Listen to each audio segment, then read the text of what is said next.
Vamos às informações das equipes do futebol brasileiro.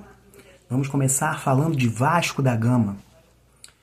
O Vasco, que já tinha perdido o Adson, né, um dos jogadores que cai pelas pontas, né, do técnico Rafael Paiva, agora perdeu também por lesão no joelho o outro jogador da outra ponta, que é o David.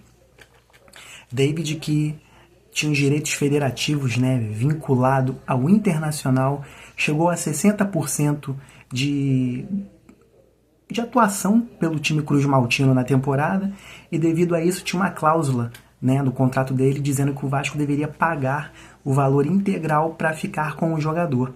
Ele chegou a fazer esse quantitativo de jogos e agora se lesionou. Então agora o Vasco não tem por uma ponta o Adson e nem pela outra ponta o David. E aí o que acontece? Né? O treinador vai ter que encontrar uma solução aí. O Emerson Rodrigues, né, era um dos jogadores que estava caindo por essa ponta. Na outra tínhamos também o Jean Davi e também o Ryan. Então esses três jogadores vão ficar lutando por duas vagas, né, nas pontas para municiar o atacante, o Veguete. O Vasco ainda terá nessa semana o início do primeiro jogo da semifinal da Copa do Brasil contra o Atlético Mineiro. Também teremos Corinthians e o Flamengo, né? E o burburinho que deu nessa semana acabou sendo com o presidente do Corinthians e o presidente do Vasco, né, falando que Atlético Mineiro e Flamengo estão sendo favorecidos pela CBF devido a mudanças no jogo de volta dessa mesma competição, devido aos times terem jogadores, né, escolhidos para seleções, né, tanto a nacional quanto sul-americanas, devido a eliminatórias da Copa do Mundo, que seria a data FIFA. Só que no regulamento da Copa do Brasil, nada diz respeito a times que têm jogadores selecionados para as suas seleções. Devido a isso, teria algum tipo de troca de dia ou de horário. E o Pedrinho, né, falou que isso é inadmissível, que a CBF está perdendo credibilidade, que o Flamengo está sendo favorecido, que o Atlético está sendo favorecido. Entrou no STJD. Pode ser que também chegue até a esfera da justiça comum. Vamos ver o que vai acontecer aí nas cenas dos próximos capítulos. E aí, saindo de Vasco, vamos falar de Botafogo, né? Duas principais notícias do atual líder do Campeonato Brasileiro. A primeira delas é a volta do Júnior Santos, né? Júnior Santos, que ficou aí uns 2 meses, né, 3 meses aí fora dos gramados, e teve uma boa recuperação, já voltou a atuar diante do Grêmio na última rodada, na qual o Arthur Jorge poupou alguns dos seus titulares, né, após aquela batalha que culminou com a classificação do Alvinegro às semifinais da Libertadores diante do São Paulo. Júnior Santos vai ajudar bastante a equipe nessa reta final de temporada e vai ser uma possibilidade tanto de atuar como um jogador, o falso 9, né, que é a parede. Ele é técnico, mas também tem força, então ele pode ser esse último jogador, né, da última linha do ataque, assim como caindo pelas pontas também. Então vai dar mais opções aí, mais uma gama de possibilidades para o Botafogo, que segue aí muito bem nas duas frentes, né, tanto no Brasileiro quanto na Copa Libertadores.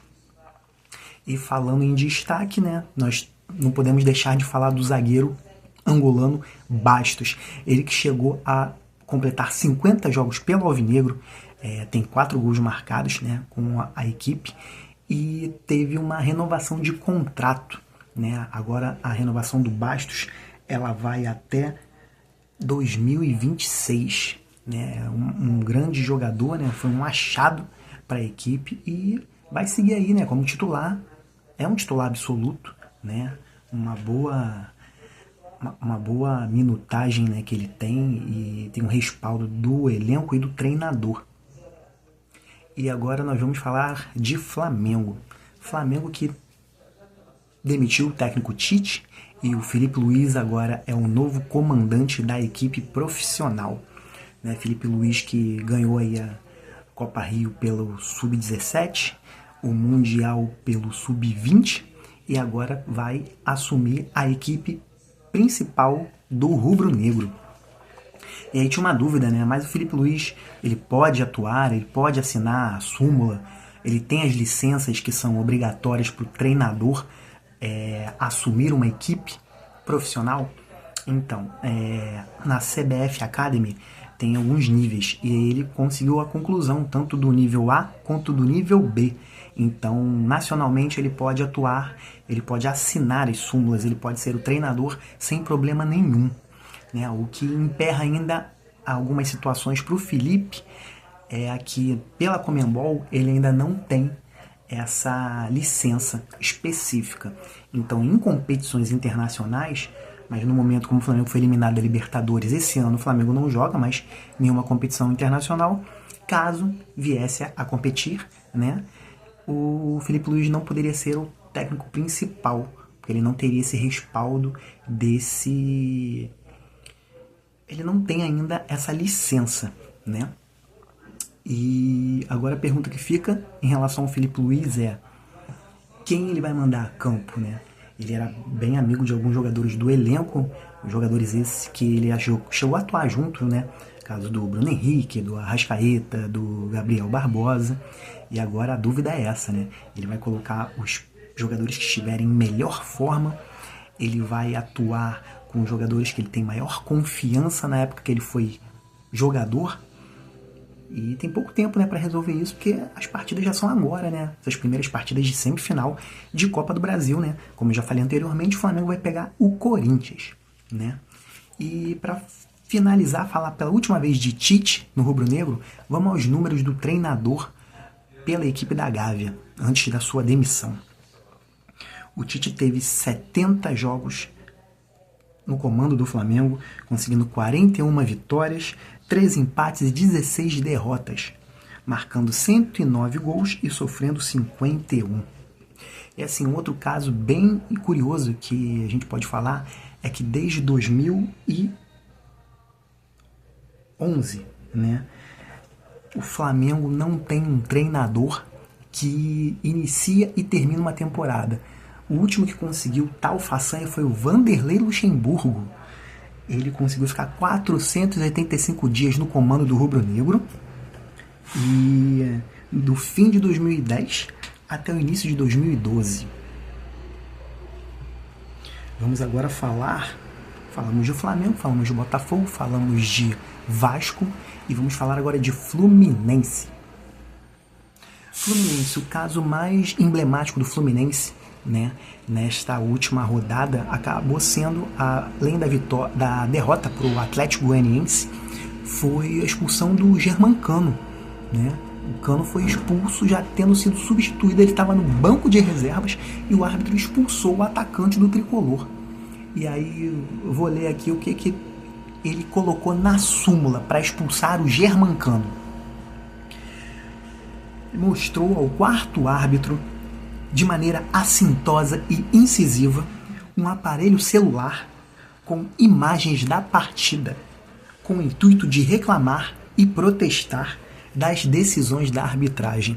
Então, devido a isso, o árbitro expulsou o Germancano.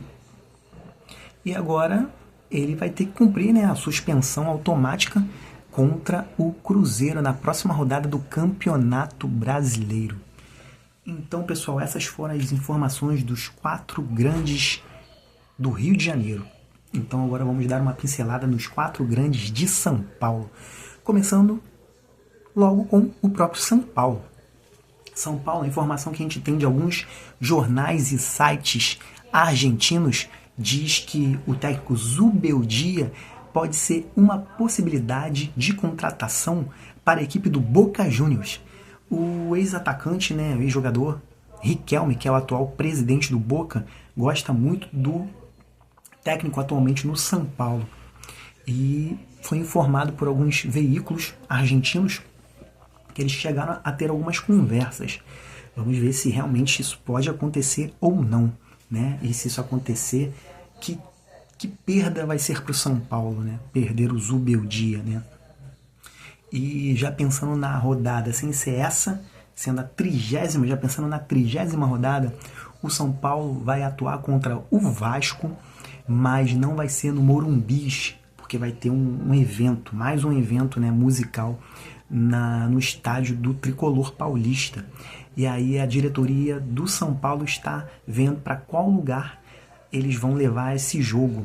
Só que no regulamento da CBF diz que nas últimas 10 rodadas da competição, nenhuma equipe pode levar um jogo como mandante para fora do seu estado de origem. Então as possibilidades são do São Paulo atuar ou em Ribeirão Preto ou em Campinas. E aí, isso foi o São Paulo, né? Falamos de São Paulo, agora vamos falar de Corinthians. O Corinthians, ele tá aí na briga, né, pela semifinal da Copa do Brasil, e o goleiro Hugo pode ser finalmente contratado em definitivo pela equipe, né, paulista. O Corinthians, ele tem que pagar cerca de 5 milhões para ter 50% dos direitos federativos do Hugo Souza, né, goleiro emprestado pelo Flamengo.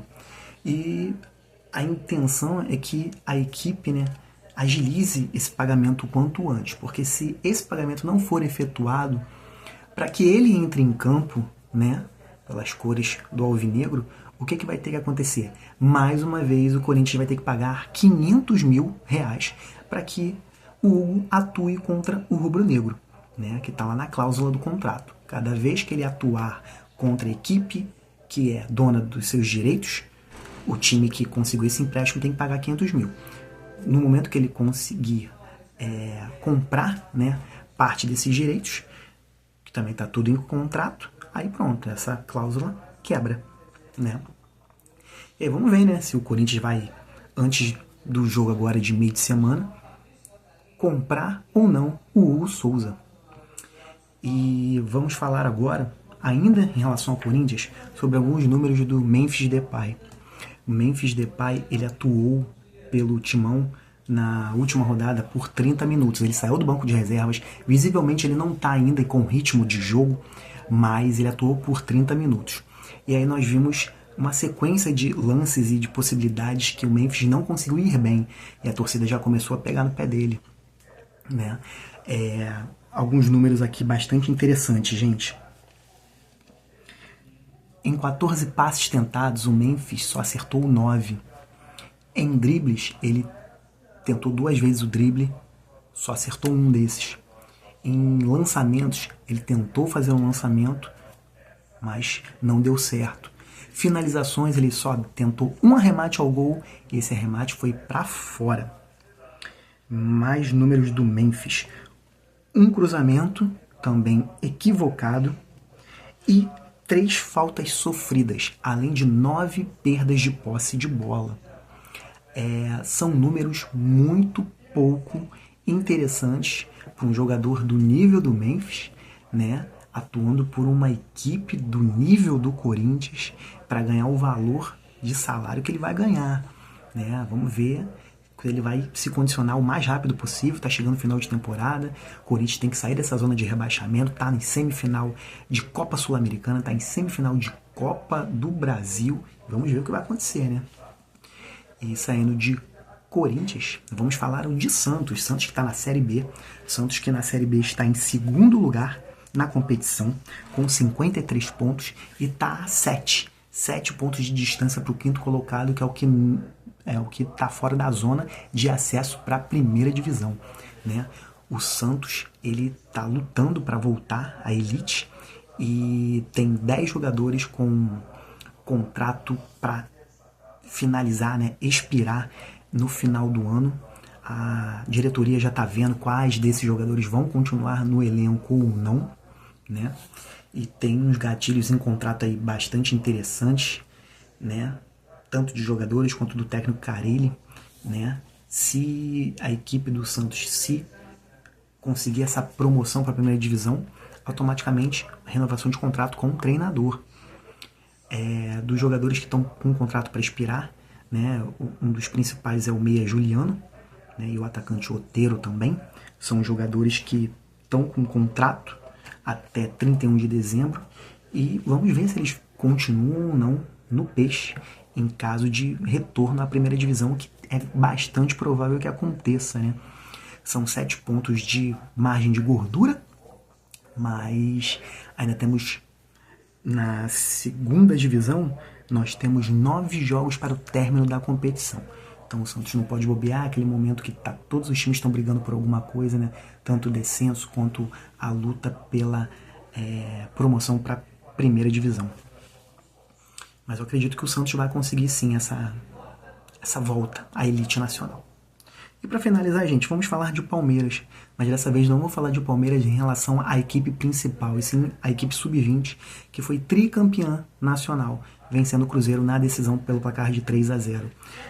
O coordenador técnico da base do Palmeiras, o João Paulo Sampaio, ele deu uma entrevista, né, bastante interessante falando do que é a base para o Verdão nesse momento. E alguns jogadores, né, eles já queimaram etapas e estão na equipe profissional. Caso do zagueiro Vitor Reis, que volta e meia acaba sendo titular, né, com o Abel Ferreira. Ele já está, né, mantido lá nos profissionais. O atacante Luigi, ele já fez gol pela equipe principal, mas ainda vem atuando pela sub-20. E esses são os dois principais jogadores. Mas ele também falou sobre outros jogadores do Palmeiras que já receberam até propostas. São os casos do Riquelme Felipe, que atua no meio-campo, o atacante que joga ao lado do Luigi, que é o Thales, o zagueiro Benedetti, que foi para a seleção. Então, todos esses, além dos que já estão no profissional, né, receberam propostas e foram propostas interessantes, mas o Palmeiras falou que nesse momento não vende ninguém da base, que quer manter uma base forte, uma base para sustentar a equipe profissional para a próxima temporada também. E temos visto isso, né? O Palmeiras tem um elenco, né, com 30, 35 jogadores e pelo menos 5, 6, 7 jogadores são da base, né? São jogadores que atuam, né, e já chegam já com um respaldo quando chegam no elenco profissional. Pessoal, é isso, né? Essas principais notícias aí dos times de Rio de Janeiro e de São Paulo, um apanhado com as principais informações, e durante a semana nós vamos ter uma nova edição do Volume de Jogo, então fiquem ligados, curtindo, compartilhando e comentando, e lembrando de se inscrever no canal @canal Volume de Jogo, no Instagram e no YouTube, e no TikTok @volume.d.jogo. Um abração e nos vemos em breve.